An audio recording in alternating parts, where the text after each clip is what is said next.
En la primera lectura de hoy, Dios le revela su nombre misterioso a Moisés. Hay tanto que decir sobre esta revelación. Quizás para nosotros en nuestra cultura un nombre no es algo tan misterioso. Si alguien nos cuenta que se llama Jairo o nos dice que se llama Rebeca, Rosana, José, pues es simplemente para nosotros la manera de acercarnos a esa persona. Las cosas cambian, sin embargo, cuando descubrimos que en la cultura bíblica, en la cultura de la Biblia, el nombre es la puerta hacia ese misterio que cada persona es. Podemos acercarnos a esta interpretación bíblica cuando nosotros pensamos lo que significan aquellas personas que realmente tenemos cerca de nuestro corazón. Es decir, cuando nosotros hemos implicado nuestro corazón en lo que la otra persona es, entonces su nombre nos dice algo muy especial. Por ejemplo, yo puedo recordar que mi papá se llamaba Bernardino. Todos le decíamos con mucho amor Chicho. Era un apelativo cariñoso, no tenía un significado especial. Es evidente que para mí el nombre Bernardino o ese apelativo, ese apodo, digamos, Chicho, no es una palabra más. Cuando yo pronuncio el nombre de mi papá, de inmediato vienen tantas memorias, de inmediato vienen tantas enseñanzas, de inmediato viene tanta certeza de haber sido amado por ese buen hombre que fue mi papá. Es decir, que el nombre se convierte como en la llave de los recuerdos, de las enseñanzas, también del soporte emocional y de tantas cosas que me ligan al misterio, es decir, a la riqueza interior que estaba en esa persona que sobre esta tierra se llamó Bernardino de Jesús, es decir, mi padre. Algo parecido sucede con los nombres en la Biblia. Cuando Dios nos llama, no nos llama como quien nombra cosas. Cuando Dios nos nombra con la calidad que tiene su voz potente, su voz amorosa.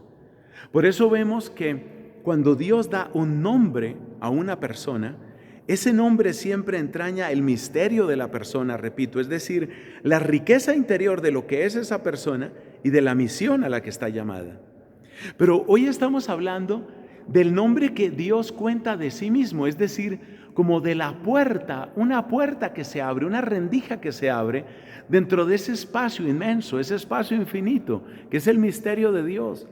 Porque antes hemos mencionado que el nombre habla de la riqueza interior de una persona, como cuando yo recuerdo a mi papá. Pero aquí se trata de abrir el misterio de Dios.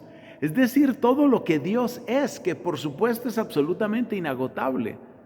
Por eso es el nombre santo sobre toda santidad. Un nombre que los judíos consideraban tan santo que no debía ser pronunciado en vano.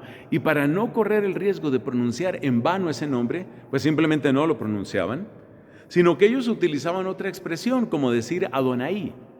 Adonai o Adonai es una manera de decir el Altísimo. En vez de decir el nombre de Dios, este nombre que Dios le reveló a Moisés, por respeto y por temor a ofender ese nombre, decían el Altísimo. O como encontramos en el Evangelio según San Mateo, en vez de decir el reino de Dios, decían el reino de los cielos, refiriéndose con los cielos, pues a la morada eterna de Dios y a Dios mismo.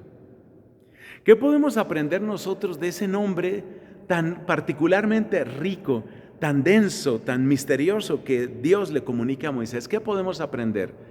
Pues mira, suele traducirse como que Dios es el que es. Y yo no puedo mencionar esta expresión sin recordar a mi estimada amiga, la doctora de la iglesia, Santa Catalina de Siena, aquella dominica seglar que vivió en el siglo número 14. Porque ella aprendió que ella era la que no era, mientras que Dios es el que sí es. Dios es el que es. Y un modo de entender esta preciosa enseñanza que el Señor mismo le reveló a Santa Catalina es darnos cuenta que cuando todo falla, Dios queda.